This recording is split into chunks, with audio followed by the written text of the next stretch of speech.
அனைவருக்கும் வணக்கம். கடகராசிக்கு இந்த வாரம் எத்தகைய பலன் கொடுக்குது பார்ப்போம். 11/1/2026 முதல் 17/1/2026 வரை கடகராசிக்கு என்ன பலன் கொடுக்குது பார்ப்போம். இந்த வாரத்தில் உங்களுக்கு தொடக்கத்தில் சற்று கிரக அமைப்பு குறைவாக இருந்தாலும் செல்ல 14ஆம் தேதி செவ்வாய் உங்க ராசிக்கு 7ஆம் இடத்துல வரார். 15ஆம் தேதி சுக்கிரன் சூரிய பகவான் 7ஆம் இடத்துல வந்து அமரும் போது உங்களுக்கு அனைத்து துறையில் வெற்றி பெறக்கூடிய தன்மை உண்டாகும். இருப்பினும் குரு பலம் உங்களுக்கு குறைவாக இருப்பதால் சற்று பின்னடைவு ஏற்படும்.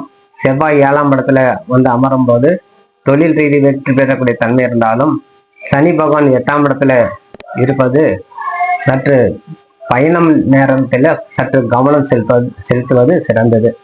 பயணம் செல்லும் போது சற்று கவனம் இல்லாமல் இருந்தால் ஏதேனும் ஒரு வகையில உங்களுக்கு தடுமாற்றத்தை உருவாக வாய்ப்பு கொடுக்கும். ஆகவே அந்த தடுமாற்றத்திலிருந்து விடுபடுறதுக்கு நீங்க வெளியில செல்லும் போது கண்டிப்பாக உங்களுக்கு பிடித்தமான இறைவனை வழிபாடு செய்து அல்லது வீட்லயாவது ஒரு சாமியை மனதார வேண்டிட்டு போறது அல்லது வீட்டுக்கு அருகாமையில் இருக்கிற ஒரு பிள்ளையார முருகன் அம்மன் கோயில எதுன்னு இருந்தா சற்று ஒரு 5 நிமிடம் ஒதுக்கி அந்த அம்மனையும் அந்த பிள்ளையார வணங்க செல்லும் போது அந்த பிள்ளையாருடைய அனுகிரகத்தால் உங்களுக்கு அனைத்து துறையிலும் செல்லும் இடம் சிறப்படையும். ஆகவே பயணம் நேரம் சற்று ஜாக்கிரதையாக இருந்து வருவது சிறந்தது. இந்த காலத்தில் உங்கள் மன வேகம் அதிகரிக்கும். மனத்தில் இருக்கக்கூடிய தன்மை பதட்டத்தோட முடியும். ஆகவே உங்க ராசிநாதன் வாரத்திலே முதல் பகுதியிலே 4ஆம் இடத்துல இருக்கும்போது நன்மை. பின் 5ஆம் இடத்துல 13ஆம் தேதி 5ஆம் இடத்துல செல்கிறார் உங்க ராசிநாதன். ராசிநாதன் 5ஆம் இடத்துல நீசம் வரும்போது உங்களுக்கு மனசோர்வு உருவாகக்கூடிய தன்மை கொடுக்கும். இருந்தால் தொழில்துறையில வெற்றி பெறக்கூடிய தன்மையும் குடும்பத்துல இருக்கக்கூடிய பிரச்சனை தீர்வுக்குண்டான வழியும் கிடைக்கும். தனம் வாக்கு குடும்பஸ்தானத்துல செல்லக்கூடிய இடத்துல கேது பகவான் அமர்ந்திருப்பதால் ஏதேனும் ஒரு புதிய பொருள் வாங்கக்கூடிய யோகம் உண்டாகும். இந்த வாரத்துல ஏதேனும் ஒரு மாற்றத்தை உருவாக்கலாம். ஒரு வாகனம் மாற்றம் உண்டாகும். ஏதேனும் ஒரு வாகனம் உங்களுக்கு மாற்றணும்னா புதிய வாகனத்துக்கு உண்டான யோகம் உங்களுக்கு வந்து அமையும். ஆகவே இந்த காலத்தில் நீங்க திறன்பட செயல்படக்கூடிய தன்மை உண்டாகும். இருப்பினும் மனதில் ஏதேனும் ஒரு வகையில சற்று பயத்தையும் சேர்த்து கொடுக்கும். அந்த பயத்திலிருந்து களையிறது தான் இந்த விநாயகர் வழிபாடு, ஒரு அம்மன் வழிபாடு செய்து வரும்போது அந்த பயத்திலிருந்து நீங்க விடுபட்டு வரலாம்.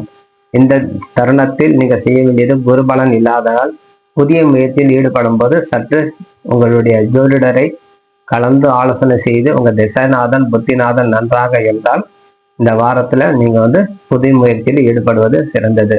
இந்த வாரத்துல உங்களுக்கு முதல் நாள் தை பொங்கல் வர்றது 15ஆம் தேதி. பொங்கல் பண்டிகை உங்க வழிபாடு சிறப்பாக முறையில் இருக்கும்போது அனைத்து துறையில் வெற்றி பெறக்கூடிய தன்மை உங்களுக்கு அமையும்.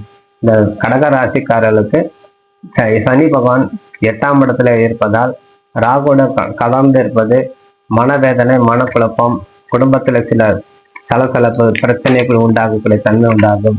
ஆகவே இந்த காலத்தில் நீங்கள் பைரவரை வழிபாடும் நரசிம்மர் வழிபாடு செய்து வந்தாலே உங்களுக்கு வெற்றி பெறக்கூடிய தன்மை உங்களுக்கு கைமேல் பலம் கொடுக்கும். தவறாம அங்காரகன் சொல்லக்கூடிய செவ்வாய்க்கிழமை தோறும் போய் முருகப்பெருமானையும் நரசிம்மரை வழிபாடு செய்து கொள்வது உங்களுக்கு வெற்றி பெறக்கூடிய தன்மை உண்டாகும் சொல்லி விடைபெறுகிறேன். நன்றி, வணக்கம். ஜெயபாலா. வாழ்க்கை.